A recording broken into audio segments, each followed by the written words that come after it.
Hello बच्चों, नमस्कार। ठीक है, सब लोग अच्छे हैं। उम्मीद करता हूं कि आप सभी लोग एकदम शानदार होंगे, फर्स्ट क्लास होंगे और जिंदाबाद होंगे भैया। ठीक है, सभी लोगों का बहुत बहुत स्वागत है। Very good morning and love you all बच्चों। ठीक है, ढेर सारा प्यार आप सभी को। ठीक है, आ जाओ। ठीक है, क्लास स्टार्ट हो चुकी है। भारत की भूगर्भीय संरचना को हम पढ़ेंगे। आप लोग बोल रहे हो कि सर ज्योग्राफी बहुत अच्छी समझ में आ रही है। ठीक है, मेरे लिए बच्चों ये एक तरह का पुरस्कार है ना, क्योंकि अभी तक तो ये था कि मैंने बहुत सारे कमेंट्स देखे बच्चों के, ये था कि सर ठीक है रटना पड़ता है। ठीक है, हर एक चीज को रटते हैं और कितना रटे हम जीएस में। तो देखो, जीएस के लगभग 4 सब्जेक्ट मैंने आपको पढ़ाए हैं खाकी बैच में, ओवरऑल मिलाकर पॉलिटी, ज्योग्राफी, फिजिक्स और केमिस्ट्री। फिजिक्स, केमिस्ट्री, पॉलिटी मेरे खाकी 1.0 में है, आप देख लेना। और इसमें जो है आपका ज्योग्राफी चल रहा है। मैं दावे के साथ बोल सकता हूं आपको इन 4 सब्जेक्ट में तो बिल्कुल भी रटना नहीं पड़ेगा। ठीक है, बिल्कुल भी रटना नहीं पड़ेगा, क्योंकि जीएस रटने की विषय वस्तु है ही नहीं। ठीक है, और बाकी का ठीक है, जितने भी और टीचर्स है ना बेटा, सब बहुत अच्छा पढ़ा रहे हैं, बहुत ही शानदार। ठीक है, चलो बस आपकी तैयारी एकदम जबरदस्त होनी चाहिए, आपकी तैयारी धारदार होनी चाहिए। लगातार क्लासेस लेते रहो, ठीक है, रिवीजन करते रहो। क्लास के क्लास में सोचो कि हमें सब कुछ याद हो जाए बस। ठीक है, वेरी गुड मॉर्निंग। हम लोग बेटा किस पर थे? हम लोग भारत की भूगर्भीय संरचना पर थे। ठीक है, हम लोग किस पर थे बेटा? भारत की भूगर्भीय संरचना पर थे।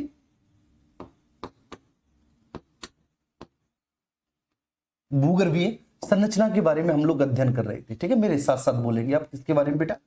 भूगर्भीय संरचना के बारे में हम लोग अध्ययन कर रहे थे।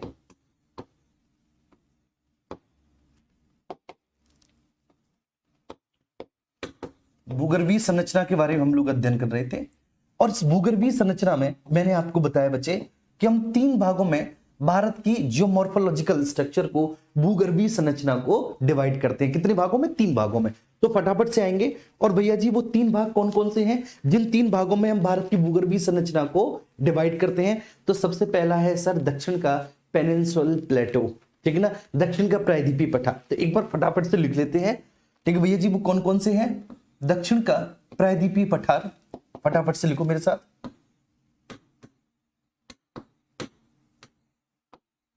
दक्षिण का प्रायद्वीपीय पठार।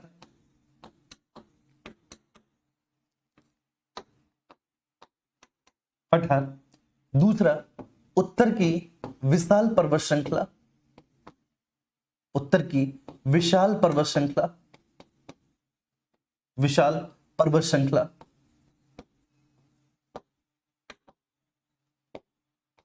पर्वत श्रृंखला, ठीक है। और भैया जी जो तीसरा है वह क्या है? उत्तर भारत का विशाल मैदान। उत्तर भारत का विशाल मैदान।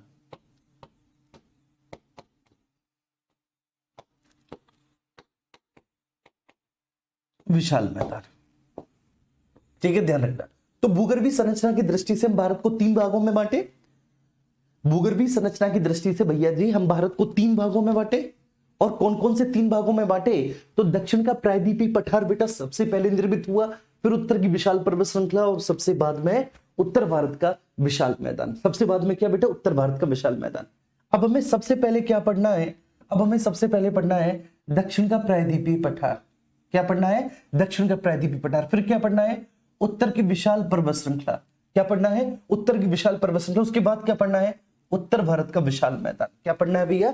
उत्तर भारत का विशाल मैदान। तो सबसे पहले हम लोग स्टार्ट करेंगे दक्षिण के प्रायद्वीपीय पठार। और कल मैंने आपको बता दिया था कि बेटा दक्षिण के प्रायद्वीपीय पठार में जो चट्टानों का बनने का क्रम है वो आपको याद रखना है। ठीक है, तो दक्षिण का प्रायद्वीपीय पठार, पेनिनसुलर प्लेटो, प्रायद्वीपीय पठार। और मैंने क्या बोला था कि दक्षिण के प्रायद्वीपीय पठार में, दक्षिण के प्रायद्वीपीय पठार में जो चट्टानों का बनने का क्रम है वो चट्टानों का बनने का क्रम आपको याद रखना है दक्षिण के प्रायद्वीपीय पठार में। तो सबसे पहले आर्कियन क्रम की चट्टानें। सबसे पहले भैया जी आर्कियन क्रम की चट्टानें। ठीक है, आर्कियन क्रम की चट्टानों के अपक्षय अपरदन के बाद भैया जी धारवाड़ क्रम की चट्टानें। कौन सी बच्चे? धारवाड़ क्रम की चट्टानें। धारवाड़ क्रम की चट्टानों के बाद, ठीक है ना, उनकी अपक्षय अपरदन से कोडप्पा क्रम की चट्टानें। कौन सी भैया जी? कोडप्पा क्रम की चट्टानें। कुडप्पा। अब चट्टानों को आप वर्ल्ड ज्योग्राफी में पढ़ के आए हैं, कुडप्पा क्रम, ठीक है। कुडप्पा क्रम के बाद भैया जी कौन सी, विंध्यन क्रम की चट्टानें। कौन सी भैया जी, विंध्यन क्रम की चट्टानें। अब विंध्यन क्रम की चट्टानों के बाद आपकी कौन सी भैया जी, गोंडवाना क्रम की चट्टानें। कौन सी भैया जी, गोंडवाना क्रम की चट्टानें, क्रम की चट्टानें। और सबसे लास्ट में जो बना है हमारा, वो बना है भैया जी दक्कन ट्रैप। क्या बना है सबसे लास्ट में, तो सबसे लास्ट में हमारा जो निर्मित हुआ है वह दक्कन ट्रैप निर्मित हुआ है। तो ये बात ध्यान रखनी है। देखिए दक्षिण की प्रायद्वीपीय पठार में जो चट्टानों का बनने का क्रम है, सबसे पहले हमारी कौन सी है, आर्कियन क्रम की चट्टानें। अभी जो आर्कियन क्रम की चट्टानें, आपको पता है बच्चे, ये आर्कियन क्रम की चट्टानें कैसी चट्टानें हैं, ये आर्कियन क्रम की चट्टानें आग्नेय चट्टानें हैं, ठीक है, ध्यान रखना। कैसी है, इग्निस रॉक्स हैं, ये आग्नेय चट्टानें हैं, आर्कियन क्रम की चट्टानें। बोलो मेरे साथ साथ, ये बेटा कैसी हैं, ये आग्नेय चट्टानें हैं, ठीक है। मतलब ये ज्वालामुखी मैग्मा के, ठीक है, लावा के रूप में धरातल पर जमने और कठोर स्वरूप धारण करने के परिणाम स्वरूप उत्पन्न हुई है या विकसित हुई है, ठीक है। तो जो आर्कियन क्रम की चट्टानें हैं, आर्कियन क्रम की चट्टानें बेटा ये हमारी पृथ्वी की सबसे प्राचीनतम चट्टानें हैं, ठीक है। हमारी पृथ्वी की सबसे पुरानी चट्टानें यही हैं, ठीक है, जो आग्नेय चट्टानें हैं, ठीक है। यही आग्नेय चट्टानें हमारी पृथ्वी की सबसे पुरानी चट्टानें हैं, क्योंकि मैंने आपको बताया था कि पृथ्वी पर सबसे पहले आग्नेय चट्टानें ही तो बनी है।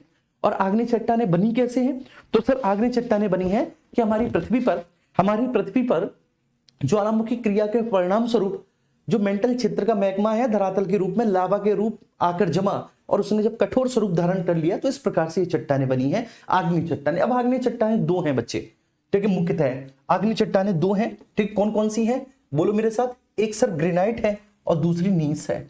एक कौन सी है भैया जी, सॉरी, एक ग्रेनाइट है और एक बेसाल्ट है, ये दो होती है, ग्रेनाइट और बेसाल्ट, ये दो होती हैं, ये दो प्रकार की होती है आग्नेय चट्टानें, ग्रेनाइट और एक बेसाल्ट, ठीक है। अब अधिकांशतः आग्नेय चट्टानों का, चूंकि ये बहुत पुरानी है, तो इसलिए मैक्सिमम आग्नेय चट्टानों का रूपांतरण हो गया है, ठीक है। चूंकि ये बहुत पुरानी है, ठीक है, सबसे प्राचीनतम चट्टानें हैं, तो इनका रूपांतरण हो चुका है।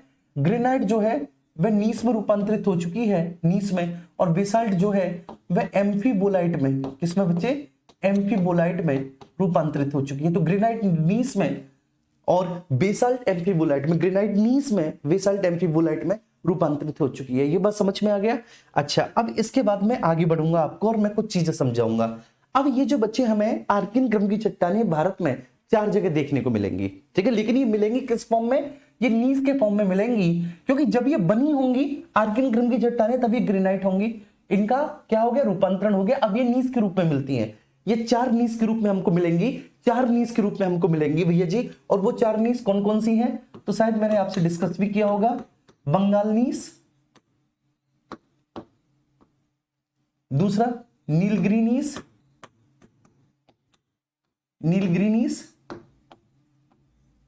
ठीक है, तीसरा बुंदेलखंड नीस, बुंदेलखंड नीस, ठीक है, और चौथा भैया जी बेल्लारी नीस, बेल्लारी नीस। इनमें जो सबसे पुराना नीस है वह बुंदेलखंड और बंगाल नीस है, ठीक है। तो ये जो बुंदेलखंड नीस की चट्टान है ना बेटा, बुंदेलखंड नीस, वो बुंदेलखंड नीस की चट्टानें हमारे उत्तर प्रदेश में भी मिलती हैं। मैंने, ठीक है, आपको जो उत्तर प्रदेश का बच्चे वो बताया था ना, ठीक है ना, उत्तर प्रदेश का ज्योग्राफी जब मैंने आपको पढ़ाया था लास्ट संडे मैराथन में, जो 5 घंटे की मैराथन थी, तो 5 घंटे की मैराथन में उत्तर प्रदेश का ज्योग्राफी मैंने आपको पढ़ाया बच्चे। तो उसमें मैंने यही बताया है और ये प्रश्न पूछा भी गया है ना, कि उत्तर प्रदेश में आर्कियन क्रम की निम्न में से कौन सी चट्टान पाई जाएगी, तो वो बुंदेलखंड नीस पाई जाएगी, बुंदेलखंड नीस, क्लियर है, बुंदेलखंड नीस। अब आर्कियन क्रम की चट्टानों के अपक्ष और अपर्दन के बाद धारवाड़ क्रम की चट्टानों का विकास हुआ। अपक्ष क्या होता है, चट्टानों का अपने ही स्थान पर टूटना फूटना सड़ना गलना, और जब वो चट्टान टूट फूट गई सड़ गल गई तो उसको एक स्थान से दूसरे स्थान पर जब रूपांतरित किया जाता है, स्थानांतरित किया जाता है, तो उसको हम क्या बोलते हैं, अपर्दन बोलते हैं, उसको हम क्या बोलते हैं, अपर्दन। तो ऐसे ही आर्कियन क्रम की चट्टानों का पक्ष अपर्दन हुआ और बनी बच्चे क्या, धारवाड़ क्रम की चट्टानें। अभी जो धारवाड़ क्रम की चट्टानें हैं, ये ध्यान रखना बेटा, ये धारवाड़ क्रम की चट्टानें आर्कियन क्रम की चट्टानों के अपक्ष और अपर्दन के परिणाम स्वरूप निर्मित हुई हैं, क्लियर है, निर्मित हुई हैं। लेकिन सबसे इंपॉर्टेंट बात क्या है सर, ठीक है, कि इन चट्टानों में जीवाश्म नहीं पाए जाते। बेशक ये बेटा अवसादी चट्टानें हैं, ठीक है, ध्यान रखना, ये कैसी चट्टानें हैं, ये अवसादी चट्टान है, ये भी अवसादी चट्टान है, ये भी अवसादी चट्टान है। क्यों बेटा? क्योंकि ये आर्कियन क्रम के चट्टानों के अपक्ष और अपर्दन के बाद बनी। तो आग्नेय चट्टानों के अपक्ष और अपर्दन के बाद जो चट्टानें बनती हैं वो अवसादी चट्टानें होती हैं कि नहीं? बिल्कुल होती हैं सर, हम पढ़ के आए हैं वर्ल्ड ज्योग्राफी में, वो अवसादी चट्टानें होती हैं। और अवसादी चट्टानों का विकास परत दर परत में होता है, इसलिए हम इनको परतदार चट्टानें भी कहते हैं। क्या कहते हैं? परतदार चट्टानें भी हम इनको बोलते हैं। तो ये धारवाड़ क्रम की चट्टानें अवसादी चट्टानें हैं। लेकिन अवसादी चट्टान होने के बावजूद भी बेटा इसमें फॉसिल्स नहीं पाए जाते, इनमें जीवाश्म नहीं पाए जाते। ठीक है, नंबर फर्स्ट पॉइंट बेटा, इनमें फॉसिल्स नहीं है, इनमें किसी प्रकार का कोई जीवाश्म नहीं है, क्योंकि जब ये चट्टानें बनी थी अपक्ष अपर्दन के परिणाम स्वरूप, तब बेटा हमारे इस धरातल पर जीवधारी नाम की कोई चीज ही नहीं थी। ठीक है, तो उस समय ये बन चुकी थी। तो ये भी बहुत प्राचीन चट्टानें हैं, ये भी बहुत प्राचीन चट्टानें हैं। जब बेसिकली जीवधारी ही नहीं थे तो जीवाश्म कैसे होंगे इनमें? तो इनमें किसी प्रकार का कोई फॉसिल्स नहीं पाया जाता, कोई जीवाश्म नहीं पाए जाते। हाँ, लेकिन बेटा ये ध्यान रखना, ये धात्विक खनिजों की दृष्टि से सबसे ज्यादा संपन्न चट्टानें हैं। धात्विक खनिजों की दृष्टि से सर्वाधिक संपन्न, धात्विक खनिजों में संपन्न, सबसे ज्यादा धात्विक खनिज इसी प्रकार की चट्टानों में पाए जाएंगे। ये ध्यान रखना, सबसे ज्यादा धात्विक खनिज इसी प्रकार की चट्टानों में पाए जाएंगे। किसमें? धारवाड़ क्रम की चट्टानों में। धारवाड़ क्रम की चट्टानों में सबसे ज्यादा धात्विक खनिज पाए जाएंगे। जैसे बेटा अरावली क्षेत्र, अरावली क्षेत्र में इसी प्रकार की चट्टानें पाई जाती हैं। और तुम देख लो अरावली के खितड़ी से कितनी अधिक मात्रा में हमको तांबा प्राप्त होता है। बोलो होता है कि नहीं बेटा? अरावली से कितनी अधिक मात्रा में हमको तांबा मिलता है। तांबा के अलावा से अरावली से हमें और भी, ठीक है, मेटेलिक मिनरल्स मिलते हैं, हमें और भी धात्विक खनिज मिलते हैं। क्लियर है? तो ध्यान रखना बच्चे। ठीक है, नीस के ये एग्जांपल हैं, बंगाल नीस, नीलगिरी नीस, बुंदेलखंड नीस और बेलारी नीस। ठीक है, धात्विक खनिजों में संपन्न है। और भैया जी जब धात्विक खनिजों में संपन्न है, कौन सी चट्टान है? धारवाड़ क्रम की चट्टान है। तो उसका एक एग्जांपल हो गया अरावली क्षेत्र। अरावली क्षेत्र में ये धारवाड़ क्रम की चट्टानें बेटा खूब अधिक मात्रा में पाई जाएंगे, इसलिए अरावली क्षेत्र से हमें धात्विक खनिज मिलते भी हैं। इसके बाद ठीक है, धारवाड़ और बेलारी जिला, धारवाड़ और बेलारी जिला, धारवाड़ और बेलारी जिला। अब ये धारवाड़ और बेलारी जिला कहां पर है सर? कर्नाटक में। धारवाड़ और बेलारी जिला कहां पर है भैया जी? कर्नाटक में। बेलारी डिस्ट्रिक्ट, मैं ऐसे करके लिख देता हूं, ठीक है, बेलारी डिस्ट्रिक्ट।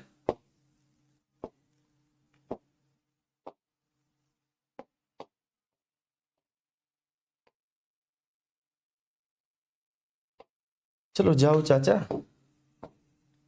निकलो यहां से। अरे यार, चलो ठीक है, धारवाड़ और बेलारी डिस्ट्रिक्ट बेटा ये कहां पर है? ये कर्नाटक में है। तो कर्नाटक के धारवाड़ और बेलारी डिस्ट्रिक्ट में ठीक है आपकी धारवाड़ क्रम की चट्टानें पाई जाएंगी। और एक्चुअली जो धारवाड़ क्रम की चट्टानों का नामकरण हुआ है, ठीक है, वो कर्नाटक के धारवाड़ जिले के नाम पर ही हुआ है ना, कर्नाटक के धारवाड़ जिले के। इसके बाद ठीक है बालाघाट, छत्तीसगढ़ में बालाघाट, मध्य प्रदेश में रीवा और छोटा नागपुर झारखंड में। ठीक है, इन क्षेत्रों में भी यही चट्टानें पाई जाएंगी, धारवाड़ क्रम की चट्टानें। ठीक है, इन क्षेत्रों में भी धारवाड़ क्रम की चट्टानें ही पाई जाएंगी। किन किन क्षेत्रों में भैया जी? अरावली क्षेत्र, धारवाड़ और बेलारी जिला कर्नाटक का, बालाघाट ठीक है आपका छत्तीसगढ़ का, रीवा मध्य प्रदेश का, छोटा नागपुर के क्षेत्रों में आपकी धारवाड़ क्रम की चट्टानें। ये ध्यान रखना, एग्जाम में क्या आएगा धारवाड़ क्रम की चट्टानों के बारे में? एग्जाम में ये आएगा बच्चे कि ये जो चट्टानें हैं ना, इनमें जीवाश्म नहीं है। और बस आपसे एग्जामिनर एक बात पूछेगा कि भाई एक बात बताओ, ठीक है, भारत की वो कौन सी चट्टानें हैं जो धात्विक खनिजों में सबसे ज्यादा संपन्न है, जिसमें सबसे ज्यादा धात्विक खनिज, जैसे सोना। तो सोना बेटा आपको देखो यहाँ से बेलारी से मिलेगा, हासपेट से मिलेगा, धारवाड़ से मिलेगा, अरावली क्षेत्र से तांबा मिलेगा, बालाघाट से आपको बच्चे और भी मिनरल्स मिलेंगे।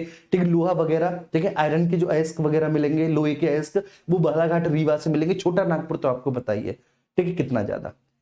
क्लियर है? ये बात समझ में आ गई बहुत अच्छे से कि धारवाड़ क्रम की जो चट्टानें हैं, धारवाड़ क्रम की चट्टानों के बारे में ये बात ध्यान रखना है बच्चे। अच्छा, अब इसके बाद धारवाड़ क्रम की चट्टानों के अपक्ष और अपर्दन के बाद अब कहानी में क्या है सर कि भाई धारवाड़ क्रम की चट्टानों के अपक्ष और अपर्दन के बाद कौन सी चट्टानें निर्मित होंगी सर? कुडप्पा क्रम की चट्टानें। अब ये जो कुडप्पा क्रम की चट्टानें हैं बच्चे, ये भी अवसादी चट्टानें हैं, कुडप्पा क्रम की चट्टानें। और मोस्ट इंटरेस्टिंग बात कि इन चट्टानों में भी जीवाश्म नहीं पाए जाते। ठीक है, इनमें भी जीवाश्म नहीं पाए जाते। ठीक है, ध्यान रखना। तो यह भी अवसादी चट्टाने हैं। क्यों? क्योंकि बच्चे ये धारवाड़ क्रम की चट्टानों के अपक्ष और अपरदन से बनी है, तो ये भी अवसादी चट्टाने हैं। इनमें भी जीवाश्म नहीं पाए जाते, यहां तक किसी भी प्रकार का कोई जीवाश्म नहीं है। इनमें भी फॉसिल्स नहीं मिलेंगे, इन चट्टानों में भी किसी प्रकार का कोई फॉसिल्स नहीं है। ठीक है जी हाँ, लेकिन ये महत्वपूर्ण है। ये कौन कौन सी हैं? जैसे में कहां पाई जाएंगी, तो बेटा कृष्णा नदी की घाटी में, कृष्णा घाटी में इस प्रकार की चट्टानें मिलेंगी। ठीक है, आपकी जो पापघानी श्रेणी है, पापघानी श्रेणी में इस तरह की बच्चे चट्टानें आपको देखने को मिलेंगी, पापघानी श्रेणी। और आपको चियार घाटी में, कहां पर भैया जी? चियार वैली में, चियार घाटी में भी इस प्रकार की चट्टानें देखने को मिल जाएंगी। चियार घाटी में भी आपको इस प्रकार की चट्टानें देखने को मिल जाएंगी। ठीक है, तो ध्यान रखना, कृष्णा घाटी, ठीक है, पापघानी श्रेणी और ठीक है ना चियार घाटी। तो कृष्णा घाटी, पापघानी श्रेणी, चियार घाटी में हमारी कुड़प्पा क्रम की चट्टानें मिलेंगी। ठीक है सर, मैं फिर से बोल रहा हूं, कृष्णा घाटी, पापघानी श्रेणी, चियार घाटी में कुड़प्पा क्रम की चट्टानें मिलेंगी। अब नेक्स्ट हम आ जाते हैं विंध्यन क्रम की चट्टानों पे। ये कुड़प्पा क्रम की चट्टानों के बाद निर्मित हुई हैं बच्चे, और इनका विस्तार पूछा जाता है कि भैया जी जो विंध्यन क्रम की चट्टानें हैं, बेटा विंध्यन क्रम की चट्टानों का विस्तार राजस्थान के चित्तौड़गढ़ से लेके बिहार के सासाराम तक है। बात समझ में आ रही है? तो राजस्थान के चित्तौड़गढ़ से लेके बिहार के सासाराम तक है। ये भी अवसादी चट्टानें हैं। ठीक है, अवसादी चट्टानें हैं, आपको ये तो पता चल गया होगा। लेकिन इनका जो विस्तार है, विस्तार कहां पर है बेटा? चित्तौड़गढ़, चित्तौड़गढ़,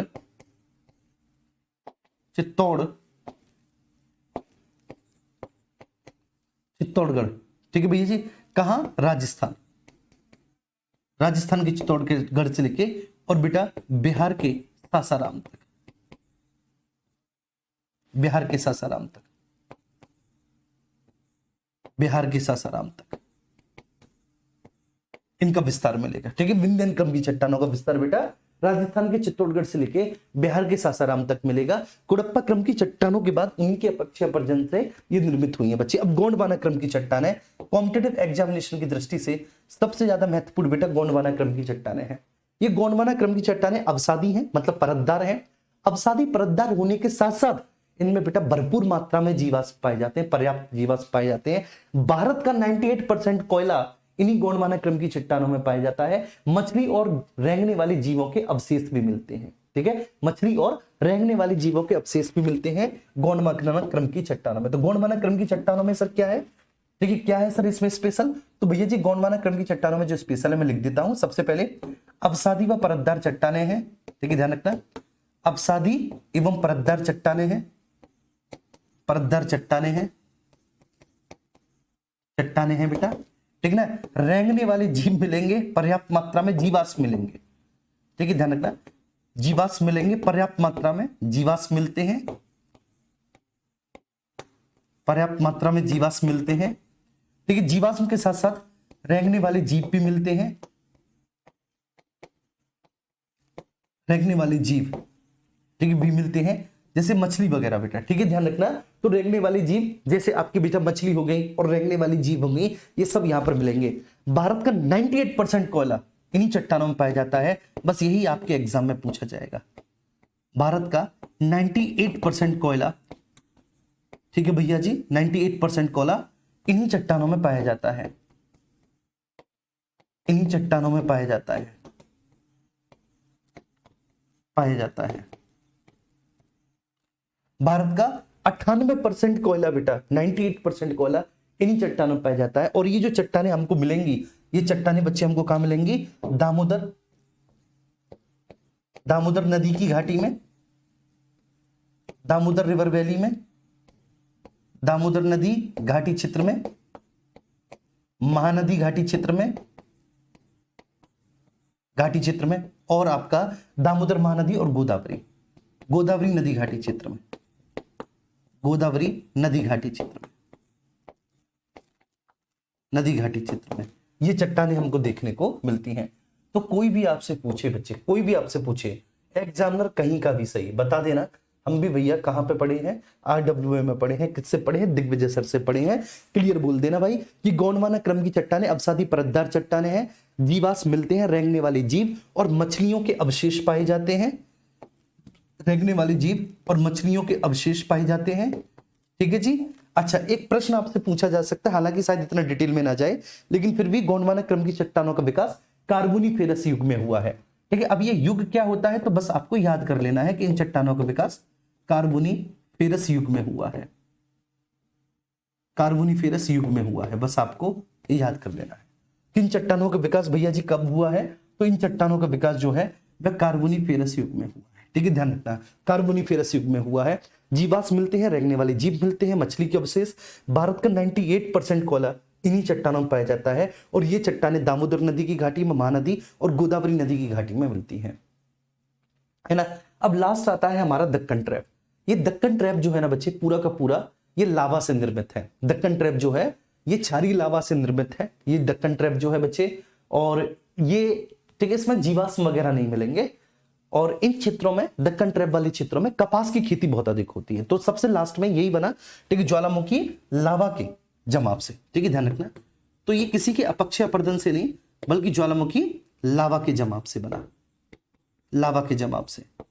जब ये बना था ना, तब भारत बच्चे अफ्रीका का ही हिस्सा था। तब भारत अफ्रीका का हिस्सा था, मतलब दक्षिण का जो प्रायद्वीपीय भारत है वो अफ्रीका का हिस्सा था ज्वालामुखी लावा के जमाव से। और इसलिए बच्चे यहाँ पर, ठीक है ना, काली मिट्टी आपको देखने को मिलेगी।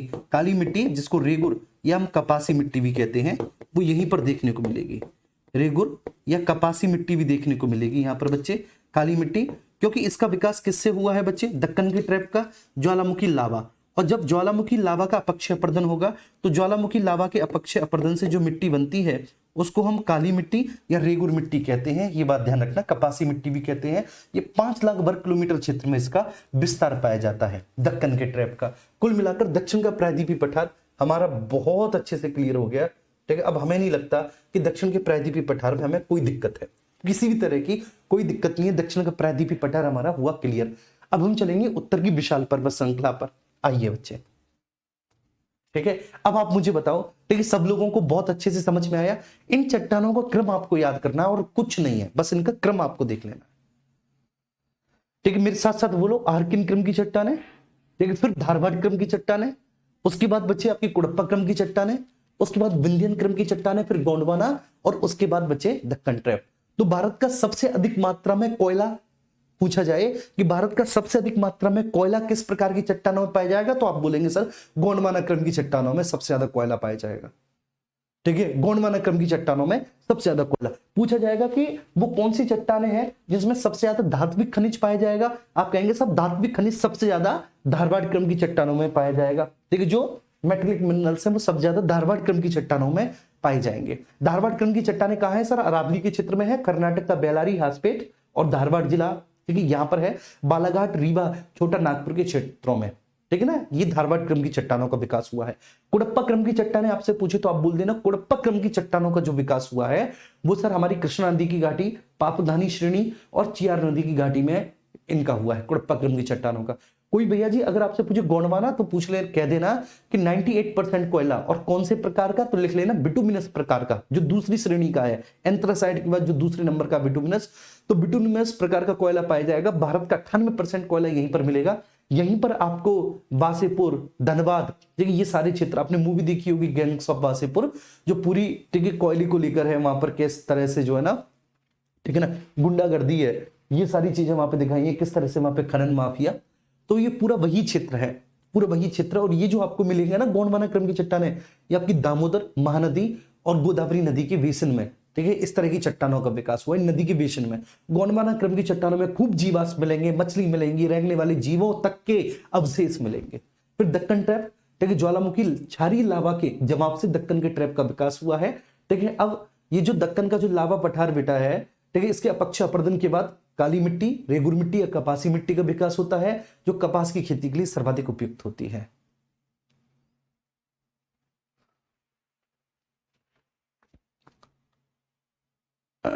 ठीक है, क्लियर हुआ?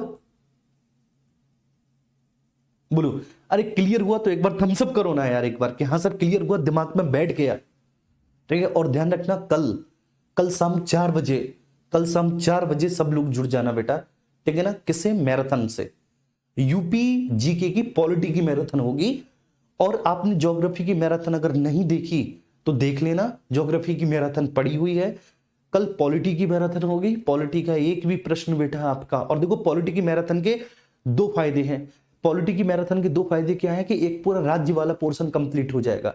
अगर आपको कभी राज्यपाल, राज्य का विधानमंडल, ठीक है ध्यान रखना, अगर आपको राज्यपाल, राज्य का विधानमंडल, ठीक है उच्च न्यायालय और राज्य की कार्यपालिका, अगर ये कभी भी समझ में नहीं आया तो कल शाम 4 बजे वाली क्लास में आ जाना, और साथ ही साथ आप यूपीजी के भी इसमें कवर कर लेंगे। बहुत प्यारी क्लास रहेगी बच्चे, सब लोग आना, ठीक है ध्यान रखना। मैं चाहता हूं कि इस क्लास में जो एक एक बच्चा है ना, उसके बदन पे वर्दी होनी चाहिए, ठीक है वर्दी होनी चाहिए। ये मेरा कमिटमेंट है बच्चों, मेरा कमिटमेंट, एक एक बच्चे के बदन पे वर्दी हो। चलिए बस मुझे 1 सेकंड दे दीजिएगा, ठीक है। तब तक आप क्या करो, आराम से बेटा रिवाइज करो, बस रिवाइज बेटा, बहुत साफ साफ है, इससे ज्यादा साफ कुछ नहीं होता, इससे ज्यादा साफ तो फिर ठीक है क्या होता है वो मैं तुम्हें बता नहीं सकता, तो ये सबसे ज्यादा साफ है, ठीक है। आराम से देखो, एक एक पॉइंट को अच्छे से रिकॉल करो। ये दक्षिण के प्रायद्वीपीय पठार में चट्टानों का बनने का क्रम है, इनको देखो, ठीक है। सब कुछ बेटा मैंने एक ही स्लाइड पे इसलिए लिख दिया ताकि आपको कनेक्टिविटी बनी रहे, कनेक्टिविटी बनी रहे।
चलिए बेटा 3 घंटे की होगी कल मैराथन, यूट्यूब पर होगी, ठीक है ध्यान रखना, यूट्यूब पर होगी, 3 घंटे की होगी और 3 घंटे में कंप्लीट हो जाएगा आपका, ठीक है ध्यान रखिएगा, है ना। अब हम बात करते हैं किसकी, उत्तर की विशाल पर्वत श्रृंखला के बारे में। तो अब हम चलते हैं उत्तर की विशाल पर्वत श्रृंखला। तो जो दक्षिण का प्रायद्वीपीय पठार है भैया, ये तो हमारा क्लियर हो गया, ठीक है जी ध्यान रखना। ये जो दक्षिण का प्रायद्वीपीय पठार है, ये वाला हिस्सा, इसको तो हमने क्लियर कर लिया, दक्षिण के प्रायद्वीपीय पठार को बहुत अच्छे से क्लियर हुआ, ठीक है। दूसरा उत्तर की विशाल पर्वत श्रृंखला, दूसरा क्या, उत्तर की विशाल पर्वत श्रृंखला, इसको हम करने जा रहे हैं। और तीसरा उत्तर भारत का विशाल मैदान, क्या भैया जी, उत्तर भारत का विशाल मैदान, इसको भी जस्ट हम अभी करेंगे, उत्तर भारत के विशाल मैदान को जस्ट अभी करेंगे हम, उत्तर भारत के विशाल मैदान को।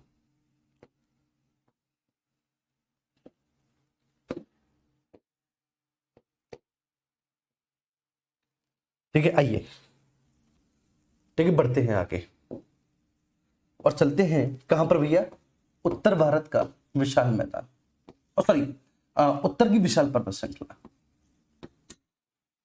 उत्तर की विशाल पर्वत श्रृंखला, पर्वत श्रृंखला। देखो 2 से 3 चीज है, अगर आपको याद भी करनी पड़े तो याद कर लेना, ठीक है, क्योंकि ये एग्जाम में पूछी जाती है, ठीक है, तो आपको याद भी करनी पड़े कर लेना। उत्तर की विशाल पर्वत श्रृंखला, ठीक है बच्चे, नाम क्या है उसका, हिमालय पर्वत श्रृंखला। हम सब लोग जानते हैं कि हमारे उत्तर में कौन सी विशाल पर्वत श्रृंखला है, तो सर हमारे उत्तर में, ठीक है, हिमालय नामक विशाल पर्वत श्रृंखला है, ठीक है, हिमालय नामक विशाल पर्वत श्रृंखला है। तो हिमालय पर्वत श्रृंखला है हमारे उत्तर में, हम सब लोग जानते हैं भैया जी कौन सी, हिमालय पर्वत श्रृंखला हमारे उत्तर में है। हमारे उत्तर में कौन सी पर्वत श्रृंखला है, हमारे जी उत्तर में हिमालय पर्वत श्रृंखला है।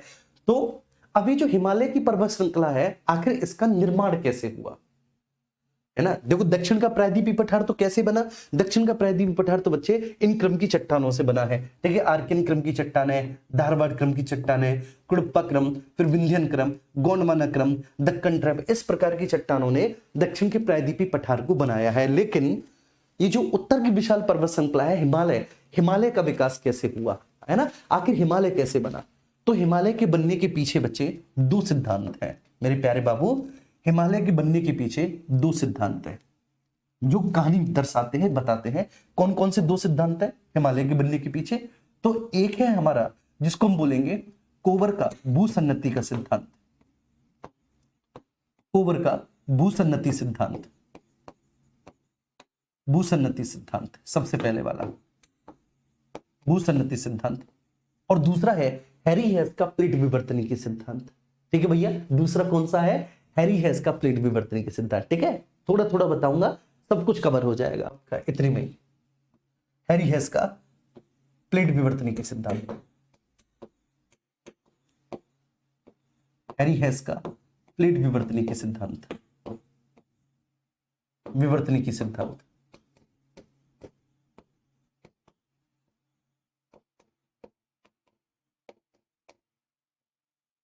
सिद्धांत, ठीक है, ध्यान रखना।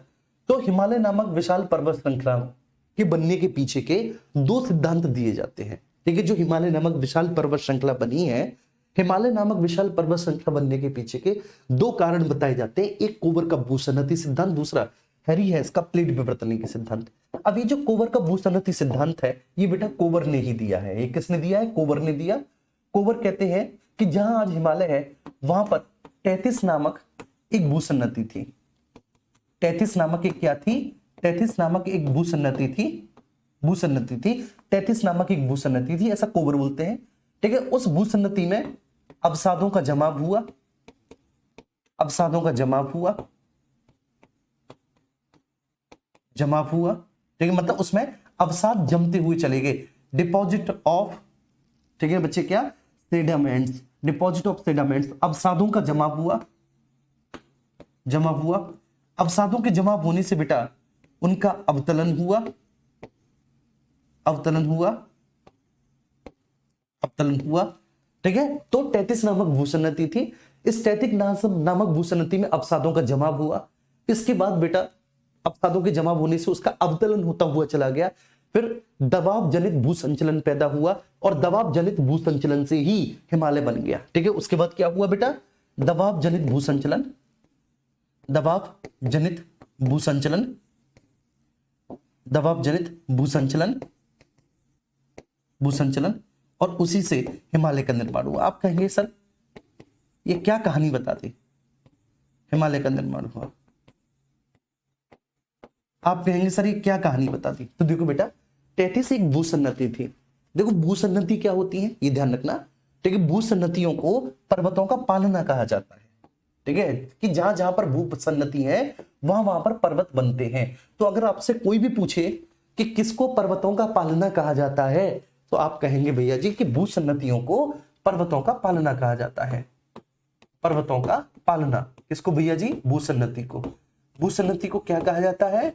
तो भैया जी भूसन्नति को पर्वतों का पालना कहा जाता है। सर कहानी समझ में नहीं आई, ये कोवर क्या करके चला गया है, मतलब कुछ समझ में नहीं आई। कोवर ने हमारे दिमाग का टिक गुड डेड डेड डेड, ठीक, कुछ समझ में नहीं आया। मैं आपको समझाता हूँ, सिंपल सी बात है, बहुत डिटेल में नहीं जाएंगे। कोवर बोलते हैं कि 33 भूसन्नति थी, ठीक है। जहां हिमालय है वहां 33 भूसन्नति। भूसन्नति क्या होती है बेटा? भूसन्नति का मतलब होता है छिछला जलीय क्षेत्र। भूसन्नति का मतलब क्या होता है बाबू? भूसन्नति का मतलब होता है एक छिछला जलीय क्षेत्र, ठीक है। क्या बच्चे? भूसन्नति का मतलब एक छिछला जलीय क्षेत्र, ठीक है, जो पूरी तरह से ना तो स्थल हो ना पूरी तरह से जलीय भाग हो। एक छिछला जलीय क्षेत्र जो ना पूरी तरह से स्थल हो ना पूरी तरह से क्या हो बेटा? ठीक है, जलीय भाग हो, मतलब दलदल प्रकार का हो। कैसा हो? दलदल हो। तो वो छिछला जलीय क्षेत्र उसको भूसन्नति कहते हैं, जियोसिंक्लाइन्स कहते हैं।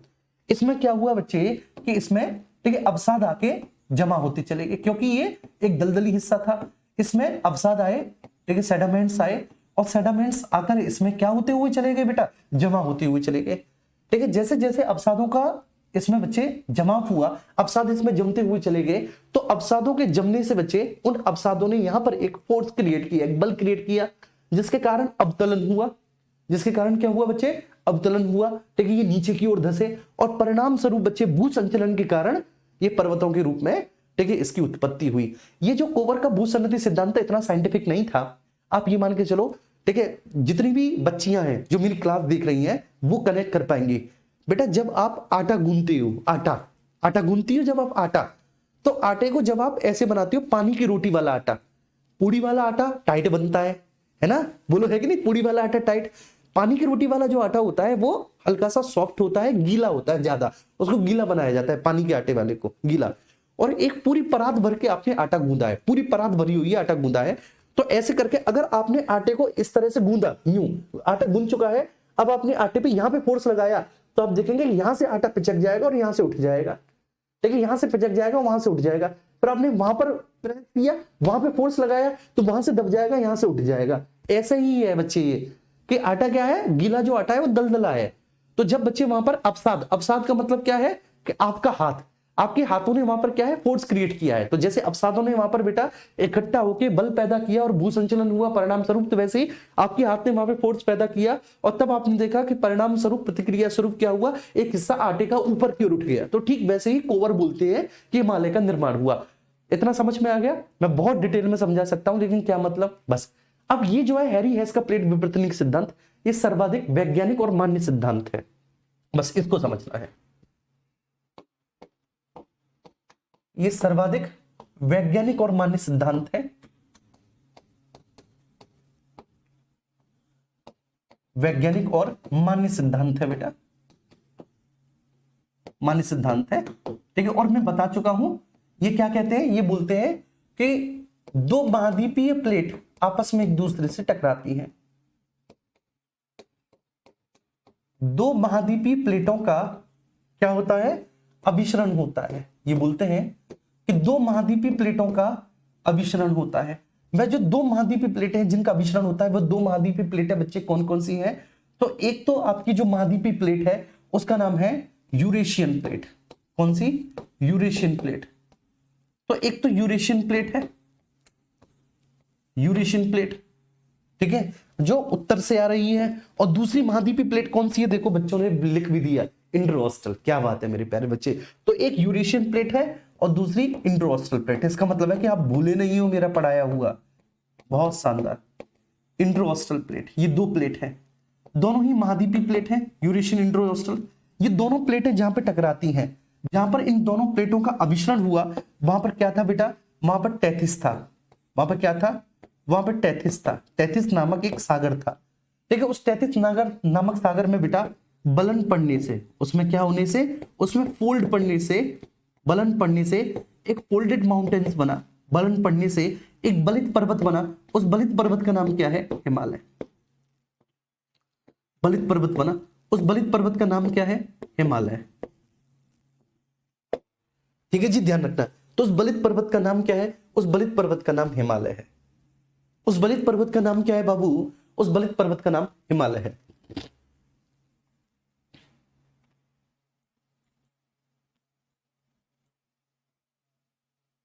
वाह मेरे शेर, वाह।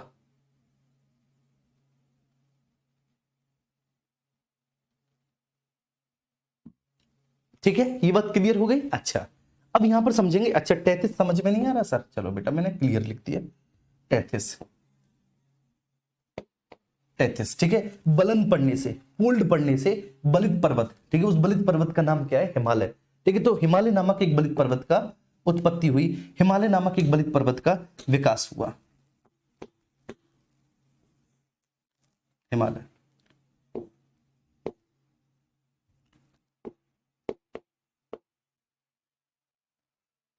हिमालय नामक बलित पर्वत का निर्माण हुआ, हिमालय नामक बलित पर्वत का विकास। आगे बढ़ते हैं, नेक्स्ट चलते हैं आगे, ठीक है। इसको थोड़ा सा छोटा कर लेते हैं, हल्का सा छोटा, ठीक है, जिससे कि आपकी स्क्रीन पे आ जाए। अब देखो कुछ चीजें मैं समझाता हूं आपको, और जो चीजें मैं समझा रहा हूं प्लीज आपको बहुत अच्छे से फोकस करना है। बहुत डिटेल में नहीं लेके जाऊंगा, कुछ कुछ चीजें बताऊंगा, पूरा आराम से फोकस कर देना उस पर, ठीक है। याद कर लेना, कहने का मतलब मेरा क्या है कि उसको आप याद कर लेना, है ना। देखो हिमालय जो है ना बच्चे, वो ऐसे है, ठीक है। जैसे हिमालय का निर्माण कैसे हुआ बेटा, तो हिमालय का निर्माण ऐसे हुआ बाबू, है ना, बताऊंगा जरूर। हिमालय का निर्माण ऐसे हुआ बाबू, ये जो आप देख रहे हैं ऐसे करके,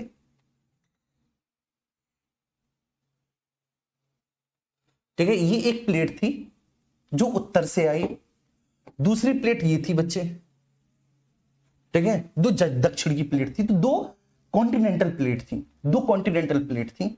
अब मैं क्या करूंगा, इस पूरी को हल्का सा आपको समझाने के लिए टिल्ट कर दूंगा, हल्का सा मैं इसको टिल्ट कर दूंगा, जी हाँ, बस ऐसे। देखो ये दो कॉन्टिनेंटल प्लेट थी, ये तो थी यूरेशियन प्लेट, मेरी बात समझना, ये यूरेशियन प्लेट थी, यूरेशियन प्लेट थी, और ये वाली जो है ये वाली इंडो ऑस्ट्रल प्लेट है, ये वाली कौन सी है, ये वाली इंडो ऑस्ट्रल प्लेट है। तो वो यूरेशियन और ये Indo Austral plate, Indo Austral plate, Indo Austral plate, ये दोनों प्लेटें जहां पे टकराई, ये दोनों प्लेटें बेटा जहां पे टकराई वहां पे क्या था, वहां पर टेथिस नामक एक भूसागर था। भूसागर का मतलब है वही एक बड़ा दलदली क्षेत्र था। जब ये दोनों प्लेटें आपस में एक दूसरे से टकराई तो टकराने के बाद इनके बीच में बलन पड़ा, और बलन पड़ने से ऐसे करके बच्चे हिमालय नामक एक विशाल पर्वत श्रृंखला की उत्पत्ति हुई। लेकिन क्या बच्चे हिमालय नामक विशाल पर्वत श्रृंखला की उत्पत्ति एक ही समय काल में हो गई होगी? आप बताएंगे क्या हिमालय नामक विशाल पर्वत श्रृंखला की उत्पत्ति एक ही समय काल में हुई होगी? ठीक है, कि दोनों प्लेटें टकराई, टकराने के बाद भड़ाक दिशा भड़ाका हुआ और ये बन गई? नहीं, ठीक है, ऐसा नहीं होगा। ठीक है, कैसा हुआ होगा बेटा? तो हिमालय का विकास जो है वो विभिन्न विभिन्न समय कालों में हुआ है, लेकिन एक जैसी प्रक्रिया से। ये ध्यान रखना, हिमालय का विकास, मैं यहां पर लिख देता हूं, हिमालय का विकास, हिमालय का विकास, ठीक है, विभिन्न समय कालों में, विभिन्न समय कालों में एक जैसी प्रक्रिया से हुआ है, विभिन्न समय कालों में एक जैसी प्रक्रिया से हुआ है, एक जैसी प्रक्रिया से हुआ है।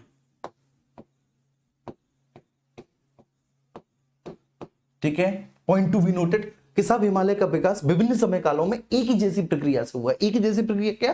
कि प्लेटें आपस में एक दूसरे से टकराई हैं, प्लेटों के बीच में बलन पड़ा है, और बलन पड़ने से हिमालय की बच्चे उत्पत्ति हुई है। अब जो हिमालय का विकास विभिन्न समय कालों में हुआ है तो अलग अलग हिमालय बने हैं। क्या बने हैं बच्चे? अलग अलग हिमालय बने हैं। अब यहां पर आप देखिएगा,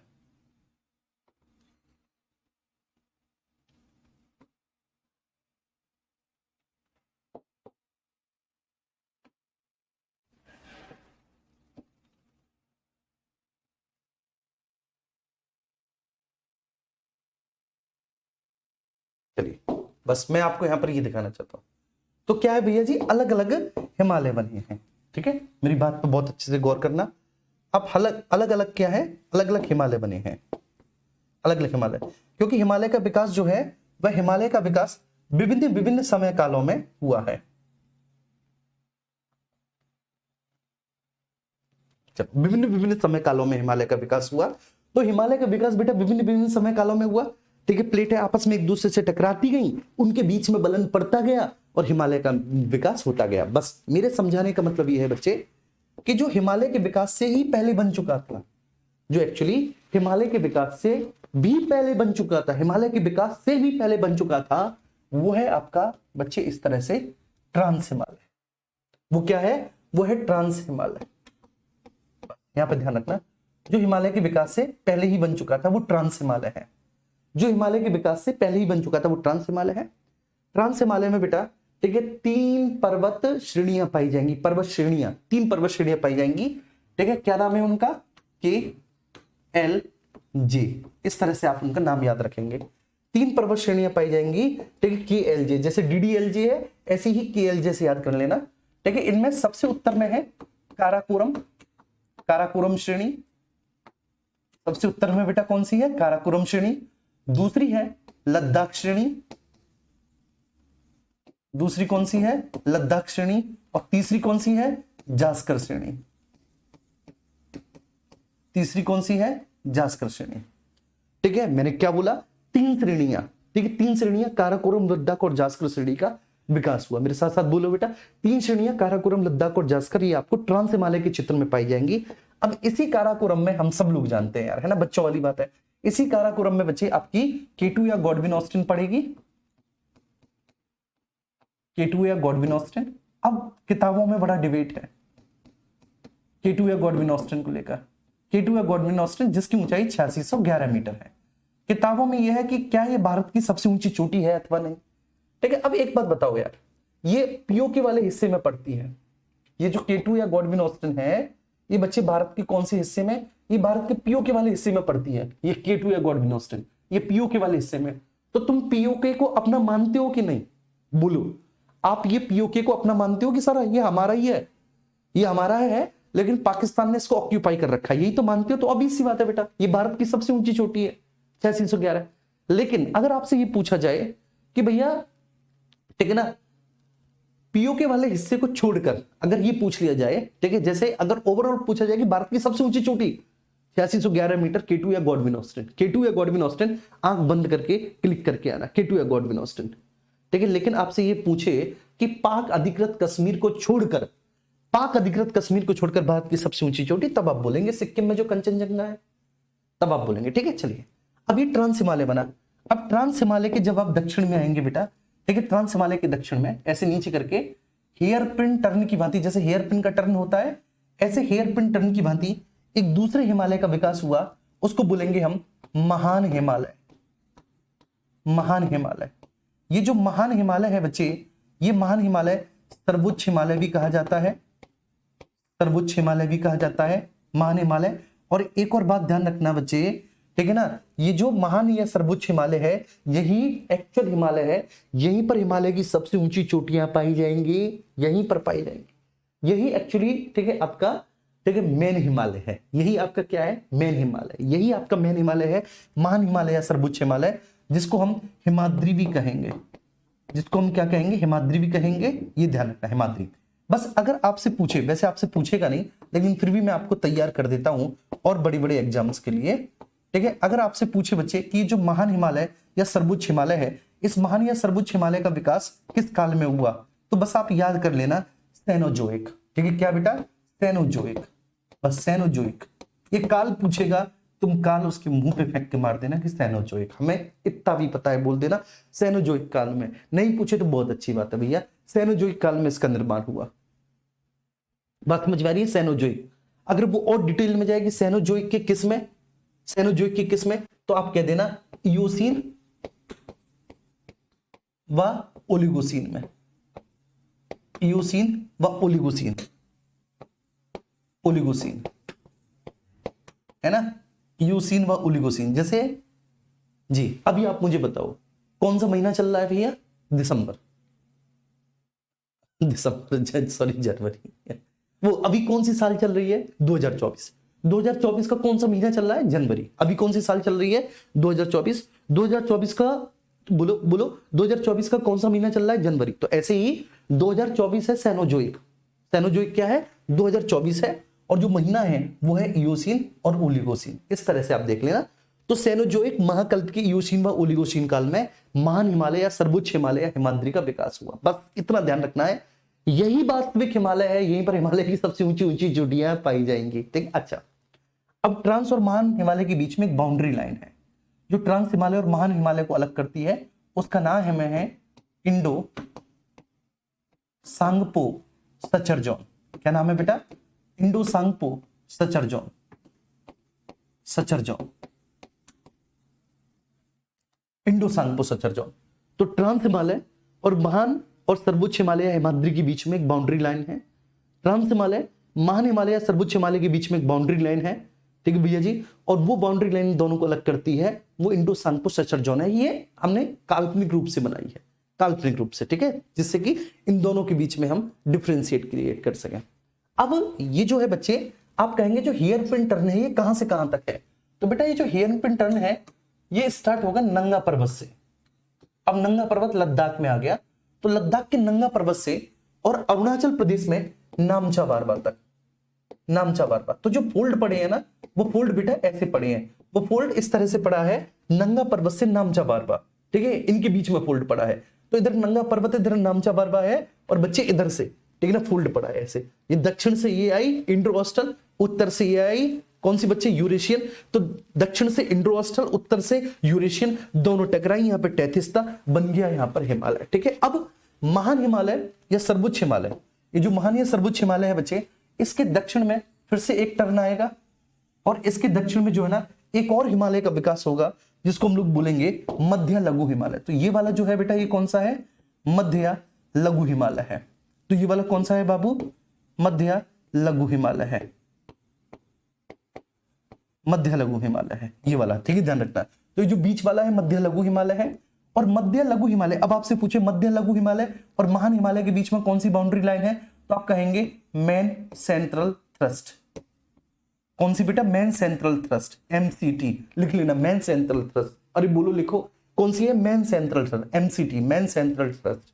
बोलो बेटा कौन सी है, मेन सेंट्रल थ्रस्ट। अरे बोलो कौन सी है, मेन सेंट्रल थ्रस्ट। कौन सी है, मेन सेंट्रल थ्रस्ट। ठीक है, अब ये पूछे कि इसका निर्माण कौन से काल में हुआ, तो इसका निर्माण भी आप लिख देना, जैसे ये यूसीन और ओलिगोसीन है, तो जो इसका निर्माण हुआ है मायूसीन में, मायूसीन। इसका जो निर्माण हुआ है बेटा वो किसमें, मायूसीन में। इसका किसमें हुआ है, मायूसीन में। अब हिमालय की जो सबसे नवीन और सबसे अंतिम अवस्था है, जो हिमालय की सबसे नवीन पर्वत और हिमालय की जो सबसे अंतिम अवस्था है,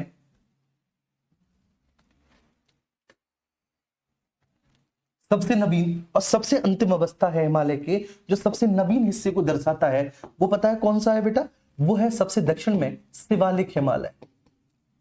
वह कौन सा है बाबू, तो वो है शिवालिक हिमालय। मेरे साथ साथ बोलो, वो कौन सा है, वो है कौन, वो है शिवालिक हिमालय, शिवालिक हिमालय। ध्यान रखना, हिमालय के सबसे नवीन सबसे अंतिम अवस्था शिवालिक हिमालय है। शिवालिक हिमालय में करीबा पाए जाते हैं झीलों के निक्षेप, है ना, जिससे ये पता चलता है कि आज भी हिमालय का विस्तार लगातार जारी है। जी हाँ, आज भी लगातार हिमालय का विस्तार जारी है। और ये बात हमें शिवालिक हिमालय में मिलने वाले झीलों के निक्षेप करीबा से पता चली। अब अगला प्रश्न ये आता है सर कि मध्य और महान हिमालय के बीच में आपने एमसीटी बता दी, लेकिन सर लघु हिमालय और शिवालिक हिमालय के बीच में कौन सी बाउंड्री लाइन होगी, मतलब यहां कौन सी बाउंड्री लाइन होगी, तो उसको कहेंगे main boundary fault, MBF, main boundary fault. कौन सी होगी, एमबीएफ, मेन बाउंड्री फॉल्ट।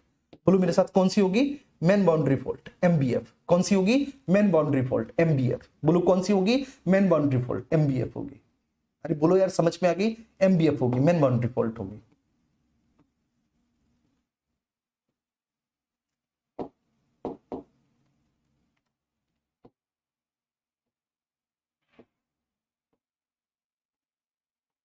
चलिए यहां पे लिख देता हूं मध्य पब्लिक लघु हिमालय।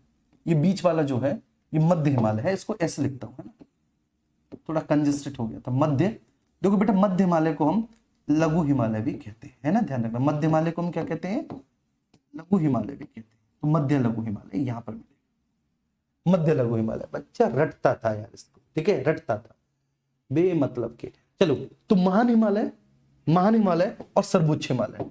तो भैया महान हिमालय और सर्वोच्च हिमालय के बीच में बाउंड्री लाइन कौन सी है, महान हिमालय और सर्वोच्च हिमालय के बीच में बाउंड्री लाइन जो है उसका नाम है sir Indo Tsangpo suture zone. ठीक है ना, ITSZ, ठीक है, Indo Tsangpo suture zone, ITSZ।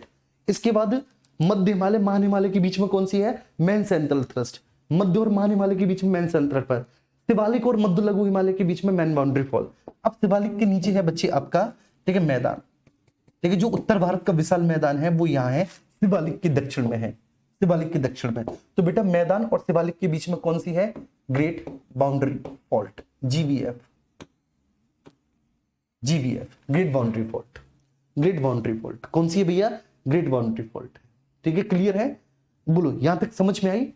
अब मैं लगातार देख रहा हूं कि एक शेर की फरमाइश हो रही है। यार तुम रोज रोज शायरी सुनोगे क्या,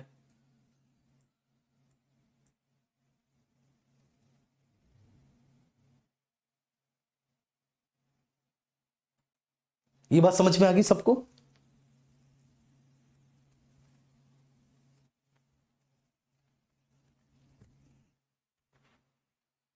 बिल्कुल सिंपल सी बात है भैया, बिल्कुल सिंपल सी बात है, बिल्कुल नहीं घबराना। देखिए एकदम तुम्हारे आंखों के सामने है, ठीक है, बिल्कुल सिंपल सी बात है, इसमें कोई ऐसी बड़ी बात ही नहीं है सर। ठीक है, हमें एक एक पॉइंट समझ में आ रहा है।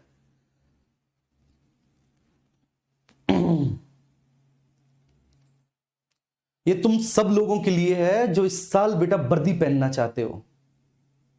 अब तुम लोग बोल ही रहे हो तो चलो, लेकिन अब पेश है कि दांव पे सब कुछ लगा है लेकिन रुक नहीं सकते। दांव पर सब कुछ लगा है लेकिन रुक नहीं सकते।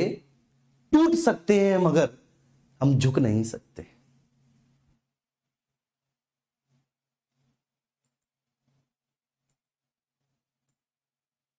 इसी बात पे वाह वाह वाह कर दो, ठीक है। और ये बात समझ में आई ना सबको बेटा, जबरदस्त तरीके। मैराथन की क्लास का टाइम कल शाम 4 बजे यूट्यूब पर रोजगार विधान के।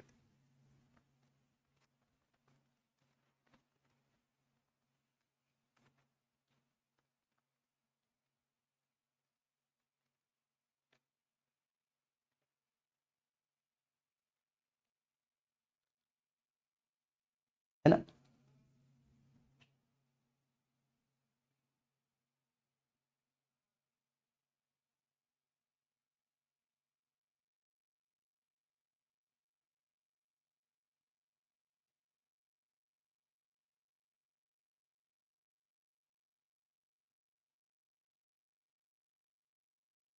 चलिए ठीक है, क्या बात है, मजा आया।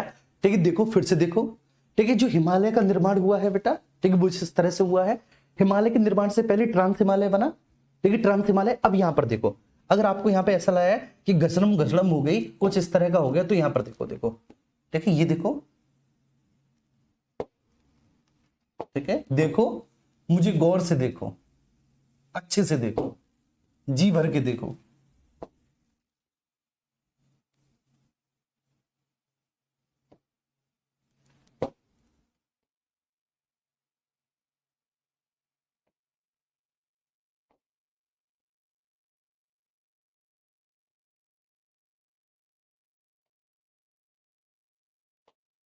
चलो ठीक है, ये देखो बच्चे, तो हिमालय का जो सबसे ऊपरी हिस्सा है वो है ट्रांस हिमालय। ठीक है, जो हिमालय के निर्माण से पहले भी बेटा निर्मित हुआ वो ट्रांस हिमालय। ट्रांस हिमालय के नीचे ग्रेट हिमालय है, महान हिमालय। अब इसको अन्य नामों से जानेंगे, सर्वोच्च हिमालय के नाम से भी इसको जानेंगे। ठीक है, ध्यान रखना, इसको सर्वोच्च हिमालय, इसको हिमाद्री के नाम से भी जानेंगे, तो वो आपका बिजनेस है, याद कर लेना। इसके बाद नीचे मध्य हिमालय। कौन सा बच्चे? मध्य हिमालय। नीचे कौन सा? मेरे साथ बोलो, मध्य हिमालय। नीचे कौन सा? मध्य हिमालय। और एक और है सबसे नीचे, एक और है सबसे नीचे, और उसका नाम क्या है भैया? शिवालिक हिमालय। शिवालिक हिमालय, शिवालिक हिमालय। अब इनका जो निर्माण हुआ है बेटा, वो विभिन्न विभिन्न कालों में हुआ है, एक साथ नहीं हुआ। इनका निर्माण विभिन्न विभिन्न कालों में हुआ है, एक साथ इनका निर्माण नहीं हुआ। बैटरी चेंज कर देता हूं बेटा। चलो, थैंक यू बेटा। ठीक है, तुम लोग इरशाद।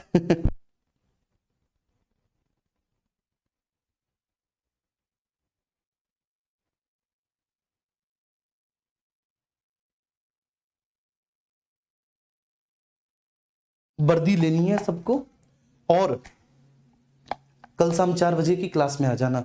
ठीक है, मैं सच्ची बात बता रहा हूं, जब आप एग्जाम देने जाओगे तब पता चलेगा।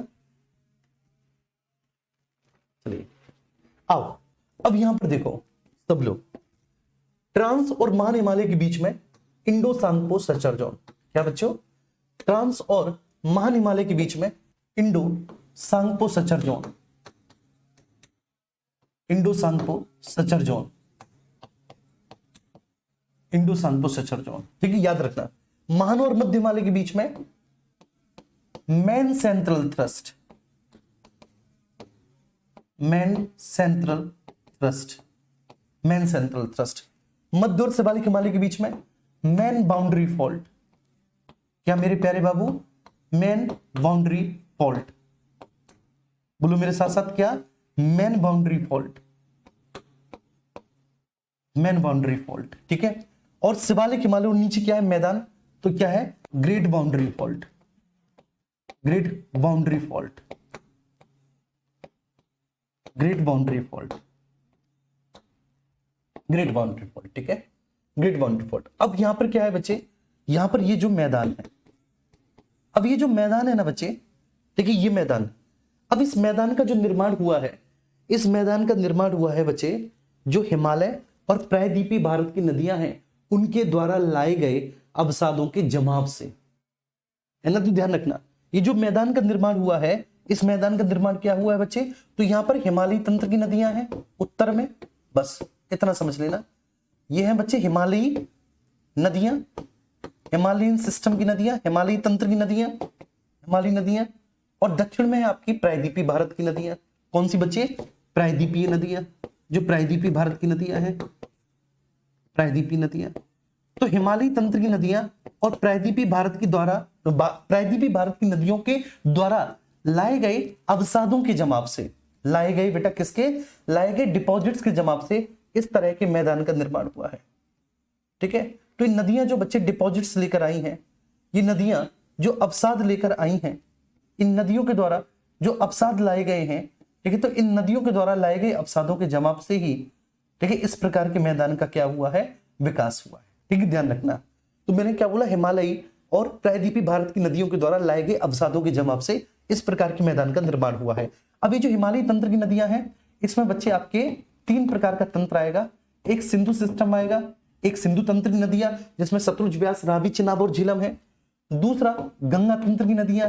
अब देखो, गंगा तंत्र की नदियां आप पढ़ ही चुके हो, ठीक है ना। मैंने उत्तर प्रदेश वाली ज्योग्राफी में पढ़ाया था, गंगा तंत्र की सारी नदियां पढ़ाई, जिसमें गंगा हो गई, यमुना हो गई, रामगंगा हो गई, गोमती हो गई, आपकी काली या शारदा हो गई, करनाली या फिर घाघरा हो गई, गंडक हो गई, ये सब कौन सी है, गंगा तंत्र की नदियां हैं। और तीसरा बच्चे ब्रह्मपुत्र तंत्र की नदियां, ब्रह्मपुत्र तंत्र की नदियां। तो इन नदियों के द्वारा लाए गए अवसादों के जमाव से, प्लस प्रायद्वीपीय भारत की नदियों में बच्चे, अगर हम प्रायद्वीपीय भारत की नदियों के बारे में बात करें तो इसमें भी 3 सिस्टम आएंगे। देखिए, सबसे उत्तर में गोदावरी नदी तंत्र, गोदावरी नदी, उसकी अपनी सहायक नदियां हैं। दूसरा कृष्णा नदी तंत्र, कृष्णा जो महाबलेश्वरम से निकलती है, ठीक है भैया जी, उसकी अपनी तंत्र है, उसकी अपनी सहायक नदियां हैं। और तीसरा है भैया जी कावेरी नदी तंत्र, उसकी अपनी सहायक नदियां हैं। तो बस ये बात आपकी, ठीक, बहुत अच्छे से आपको ये ध्यान में रखनी है कि वास्तव में ये जो मैदान है ना, ये जो मैदान है, ठीक है, उत्तर भारत का विशाल मैदान, उत्तर भारत के विशाल मैदान का निर्माण, ठीक है, इन दोनों ही तंत्र की नदियों के द्वारा लाए गए अवसादों के जमाव से हुआ है, नदियों द्वारा लाए गए अवसादों के जमाव से हुआ है, लाए गए अवसादों के जमाव से हुआ है, अवसादों के जमाव से। और हकीकत बात तो पता है क्या है, तीसरी बात बताऊं ना बच्चे, इसमें दक्षिण भारत की नदियों का योगदान कुछ नहीं है, ना के बराबर है। उत्तर भारत के विशाल मैदान बनने में दक्षिण भारत की नदियों का कोई प्रमुख योगदान नहीं है। ठीक है, उत्तर भारत के विशाल मैदान को बनने में जो योगदान है वो हिमालयी नदियों का है। किसका है, हिमालयी नदियों का है। किसका है, हिमालयी नदियों का ज्यादातर है। तो इस तरह से उत्तर भारत का विशाल मैदान बना। चलो ठीक है, बिल्कुल रीजनिंग की क्लास का टाइम हो गया। अरे दीपशिखा कह रही है sir this will clear UPSC. अरे कुछ नहीं बता रहा, तुम्हें ऐसा लग रहा है कि मैं बहुत कुछ बता रहा हूं क्योंकि तुम पहले पढ़े ही नहीं यार। अब मैं क्या करूं इसमें, तुम्हें कुछ भी नहीं बता रहा, ये तो कुछ भी नहीं सच्ची में। ठीक है, आज से 4 साल 5 साल पहले जब मैं पढ़ाता था तब ये सारी चीजें मैं बताता था उन बच्चों को जो एसएससी वगैरह की तैयारी करते थे। ठीक है, चलो लव यू बच्चों। ठीक है, चलो कल मिलते हैं, फिर कल आपकी क्लास में भी मिलेंगे हम, ठीक है 10 बजे, और कल हम फिर मिलेंगे शाम को 4 बजे, ठीक है, मैराथन में। Thank you, love you all. हाँ बेटा बिल्कुल, गुरुजी आ रहे हैं।